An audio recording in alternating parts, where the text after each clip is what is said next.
సంగీత దగ్గరకు వచ్చారు సంజు పింకీ. రావడమే నానమ్మ అమ్మ స్కూల్కి వెళ్ళేటప్పుడు దేవునికి దండం పెట్టుకుని వెళ్ళండి అంటూ చెప్తుంది. దేవుడిని మొక్కి దండం పెట్టుకుని అక్కడి కుంకుమ నుదుటికి పెట్టుకుని వెళ్ళకపోతే అస్సలు ఒప్పుకోదు. నిజంగా మమ్మల్ని ప్రతి చోట దేవుడు కాపాడుతూ ఉంటాడా నానమ్మ? మా ప్రతి పనిలోనూ ఆ స్వామి దయ ఉంటుందా? అందుకే మేము చదువులోనూ మిగతా యాక్టివిటీస్లోనూ ఫస్ట్ వస్తున్నామా అంటూ అడిగేసరికి వాళ్ళ నానమ్మ నవ్వుతూ, మొదట మీరు మీ అమ్మ చెప్పినట్లు దైవాన్ని నమ్ముతున్నారా అని అడిగింది. అవును నమ్ముతున్నాం. మీరు అమ్మ నాన్న తాతయ్య అందరూ దైవాన్ని నమ్మబట్టే కదా మమ్మల్ని ప్రతిరోజు దైవం దగ్గర నమస్కరించి వెళ్ళమనేది. అంటే దైవం అంటే మీ అందరికంటే కానరాని గొప్ప శక్తి అన్నమాట అంటూ పిల్లలు వాళ్ళ ఆలోచనలో ఉన్న మాటను బయటకు చెప్పారు.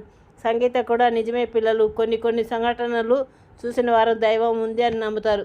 మన అందరి కంటే ఏదో పవర్ఫుల్ శక్తి ఈ భూమండలాన్ని కాపాడుతుందని అందరికీ తెలుసు. ఆ కానరాని శక్తి అందరికీ మంచి చేస్తున్నప్పుడు ఆ శక్తిని దైవం అనడంలో తప్పే ఉంటుంది.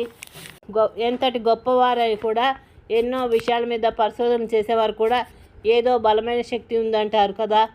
అలాంటప్పుడు దైవాన్ని నమ్మడంలో అందరూ తమకు కాపాడే శక్తి ప్రతి నిమిషం తమ వెంట ఉండి కాపాడుతుందని అనుకుని ఆ శక్తికే పూజలు చేస్తాము. ఆ దైవాన్ని మీరు మొక్కుతున్నారు. మీరు నమ్మిన దైవం వల్లే మీరు చెడుకు దూరంగా ఉంటున్నారు. తల్లిదండ్రులు చిన్నప్పటి నుంచి పిల్లలకు దైవం మీద నమ్మకం కల్పిస్తే ఆ పిల్లల్లో దైవం మీద భయం, పెద్దలంటే భయంతో కూడిన ప్రేమ పెరుగుతాయి.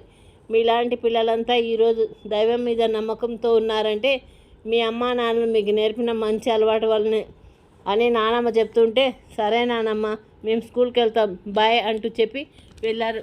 గుడ్ నైట్ పిల్లలు. నా కథ నచ్చినట్లయితే లైక్ చేయండి, షేర్ చేయండి, సబ్స్క్రైబ్ చేయండి.